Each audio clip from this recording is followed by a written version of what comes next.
చూస్తున్నావు తప్ప తప్పు చేసిన వాళ్ళని శిక్షించాలి, ఈ తప్పు మళ్ళీ జరగకుండా చూడాలి అన్న చిత్తశుద్ధి చంద్రబాబు నాయుడికి లేకపోవటం అనేది ఇక్కడ అందరూ కూడా గమనించాల్సిన విషయం. ఈరోజు చంద్రబాబు నాయుడు చెప్తాడు ఇది అఫీషియల్స్ తప్పని, పవన్ కళ్యాణ్ గారు వస్తారు ఇది టీటీడీ చైర్మన్ అడిషనల్ ఈఓ గారు ఎస్పీ గారు తప్పని ఆయన చెప్తాడు. బిఆర్ నాయుడు గారు వచ్చి చైర్మన్ గారు నేను ఆల్రెడీ ఎస్పీకి చెప్పేలా జరుగుతుందని ఆయన చేయలేదు అంటాడు. అంటే మీ ప్రభుత్వంలో మీరు పెట్టుకున్న వాళ్ళ వల్ల జరిగింది తప్పని మీరు ఒప్పుకున్నారు కదా అందరూ. మరి ఎందుకు 3 రోజులు అవుతున్నా ఎవరి పేరు ఎఫ్ఐఆర్లో ఎక్కట్లేదు, ఎందుకు ఎవరిని కూడా అరెస్ట్ చేసి లోపల పెట్టలేదని నేను అడుగుతున్నాను.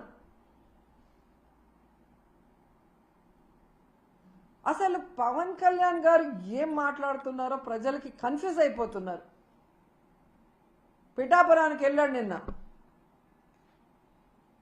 నేను క్షమాపణ చెప్పాను మీరెందుకు చెప్పను అని అడుగుతాడు. అప్పుడెప్పుడో అమ్మాయిల రేపులు జరిగినప్పుడు గమనించాను, బెత్తం దెబ్బలతో సరిచేద్దామంటాడు. ఇప్పుడు మనుషుల్ని చంపేసి క్షమాపణలతో సరిచేద్దామంటాడు. క్షమాపణలు కాదు, తప్పు చేసిన వాళ్ళకి శిక్ష పడాలి, ఆ తప్పు రిపీట్ కాకుండా చూసుకోవాల్సిన బాధ్యత నీకుంది. ఎందుకంటే ఈరోజు ప్రభుత్వంలో నువ్వు ఉన్నావు, డిప్యూటీ సీఎంగా నువ్వు ఉన్నావు, ఉండి కూడా క్షమాపణలు బెత్తం దెబ్బలు అంటావు. మొన్న ఈ మధ్య కడపకు వచ్చినప్పుడేమో ఎవడు తప్పు చేసినా నేను ఒప్పుకోను, తాట తీస్తా, తోలు తీస్తా, అంతు చూస్తా అని మాట్లాడావు. మరి తప్పు చేసిన వాళ్ళు ఈరోజు చైర్మన్ అడిషనల్ ఈఓ ఎస్పీ అని నువ్వే చెప్తున్నావు కదా, మరి ఎందుకు వాళ్ళ తోలు తీయట్లేదు, వాళ్ళ అంతు చూడట్లేదు, వాళ్ళ తాట తీయట్లేదు? మళ్ళీ పెద్ద పెద్ద డైలాగులు చెప్తున్నారు. నిన్న మీటింగ్లో నేను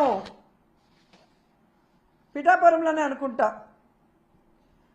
కులం పేరుతో ఎవరైనా తప్పించుకోవాలని చూస్తే నేను చూస్తూ ఊరుకోను అన్నాడు.